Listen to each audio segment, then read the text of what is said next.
Hello friends, welcome to Sudha kitchen Telugu vlogs అండి. అందరూ ఎలా ఉన్నారు? బాగున్నారా? బయట వర్షం పడుతుందండి. అన్నం తినకుండా వేడివేడిగా దోశలు వేసుకోవాలనుకున్నాం, కానీ దోశల పిండి లేదనమాట. అయితే మేము రిలయన్స్కి అలా వెళ్ళినప్పుడు ఇన్స్టెంట్ దోశల పిండి తెచ్చుకున్నాం అనమాట. అది వేసాం అనమాట. స్టార్టింగ్ వేస్తే ఎలా వచ్చింది, అసలు ఎలా వేస్తే పర్ఫెక్ట్గా వచ్చింది అనేది నాకు సెకండ్ దోశకి అర్థమైందనమాట. అది మీకు కూడా షేర్ చేద్దామని అనిపించిందండి. ఇదైతే స్టార్టింగ్ వేసినప్పుడు. ఎప్పుడు ఇన్‌స్టంట్‌గా దొరికే ఏదో దోసల పిండిలన్నీ కూడా హై ఫ్లేమ్‌లో పెట్టి ఏస్తే ఇవి ఇలా అవుతాయన్నమాట. కొన్ని కొన్ని చిట్కాలు పాటిస్తూ వేశానండి. దోసలు తర్వాత చాలా బా వచ్చినాయి. అదే వీడియో మీతో షేర్ చేసుకుందామని ఈ వీడియో చేస్తున్నాను. ఇదిగో ఇదేనండి దోసల పిండి తీసుకున్నాం మేము. ఇలాగ ఆల్రెడీ నేను ఫస్ట్ కలిపి పెట్టేసాననమాట. తర్వాత మీతో షేర్ చేసుకుంటే బావుంటుందని కొద్దిగా తీసుకొని ట్రై చేశాను. ఇలా కొంచెం పౌడర్ తీసుకునండి. దాన్ని వాటర్‌తో వాటర్‌తో మిక్స్ చేసుకోవచ్చు. లేదంటే పెరుగేసుకునన్నా చేసుకోవచ్చు. నేనైతే వాటర్ తోటి చేస్తున్నానండి. పెరుగు పుల్లగా ఉండి బావుంటది కానీ, నాకు అది నచ్చలేదు ఆ టేస్ట్. ఇదే బావుందనమాట. వాటర్ ఏసుకొని ఇలా విస్కర్ పెట్టి నీట్‌గా ఎక్కడ ఉండలు లేకుండా అలా మిక్స్ చేసుకోవాలి. దోస బ్యాటర్‌ని ఎలా ఉంటది అలా అనమాట. ఇది చాలా సాఫ్ట్‌గా అప్పటికప్పుడు మనం వన్ డే మనం పెట్టిన దోస పిండి ఎలాగైతే స్మెల్ వస్తుందో, ఎలా అయితే టేస్ట్ ఉంటుందో సేమ్ అలాగే ఉందండి. చాలా బావుంది. ఇందులో మనం ఏమీ కలపక్కర్లేదు.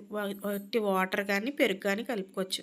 లేదా మజ్జిగ కానీ కలిపేసుకొని వెంటనే 1 మినిట్ తర్వాత దోస వేసేయచ్చనమాట. నేనైతే వెంటనే ఏసానండి. అయినా చాలా బావుంది. తర్వాత ఇలా విస్కర్ పెట్టి నీట్‌గా ఇలాగా మెత్తగా చేసేసుకోవాలనమాట. ఎక్కడ ఉండలు లేకుండా పెట్టేసుకొని మనం పెనం ఆన్ చేసుకుని అంత టైం సరిపోద్దనమాట. ఇదేమి గంటలు గంటలు నానక్కర్లేదు కూడాని. తర్వాత పెనం ఎలా పెట్టాలి అంటే ఇదే ఇక్కడ తెలుసుకోవాల్సిన విషయం అండి. ఏం చేశానంటే హైలో పెట్టేసి వదిలేసాననమాట. ఎప్పుడూ కూడా ఈ ఇన్‌స్టంట్ దోస ఏసేటప్పుడు హై ఫ్లేమ్‌లో ఉండకూడదండి పెనము. అలాగే పెనం కూడా ఎక్కువ కాలకూడదనమాట.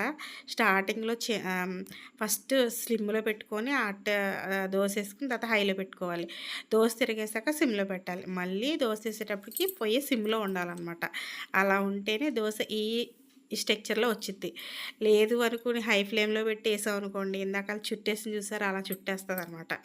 అందుకని ఫస్ట్ అలా అయ్యింది. తర్వాత ఇలా అయింది. అలాగే పలచగా చేసుకోకూడదండి. మీడియంగా చేసుకోవాలనమాట. చూసారు కదా! ఇందులోనే మనకి ఎంటీఆర్ అనుకుంటా. ఎంటీఆర్ దోసల దాంట్లోనే మనకేం దొరుకుతుందంటే రవ్వ దోస కూడా దొరుకుతుందనమాట. కానీ నాకు ఇదే దోస నచ్చింది, ప్లెయిన్ దోస. సో, ఫస్ట్ అయితే అలా వచ్చిందనమాట. నెక్స్ట్ వేసిన దోస చూడండి చాలా బా వచ్చింది.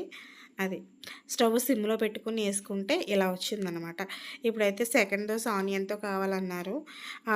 క్యారెట్ కూడా తీసానండి. క్యారెట్ వేయడం కుదరలేదనమాట. నెక్స్ట్ దీంతో ఇలా వేసేసాను. కానీ చాలా అంటే చాలా టేస్ట్ బావుందండి. ఎప్పుడైనా మనం ఎప్పుడైనా ఊరెళ్ళొచ్చామనుకోండి, నెక్స్ట్ డే మన దోసల పిండి అలా ఉండదు కదా! అలాంటప్పుడు ఇది చాలా బాగా యూజ్ అవుతుందనమాట. ఖచ్చితంగా ఇంట్లో ఒక ప్యాకెట్ పెట్టుకుంటే మంచిది. ఇది అప్పుడప్పుడు తింటాం కాబట్టి అంత పర్వాలేదనుకుంటున్నాను. సో, ఫైనల్‌గా అయితే ఇలా దోస వచ్చిందనమాట. బావుందండి టేస్ట్. ఐ హోప్ ఈ వీడియో మీకు యూజ్ అవుతుందనుకుంటున్నాను. Thank you very much for watching అండి. సబ్స్క్రైబ్ చేసుకోవడం అస్సలు మర్చిపోద్దండి. బాయ్ అండి. Have a nice day.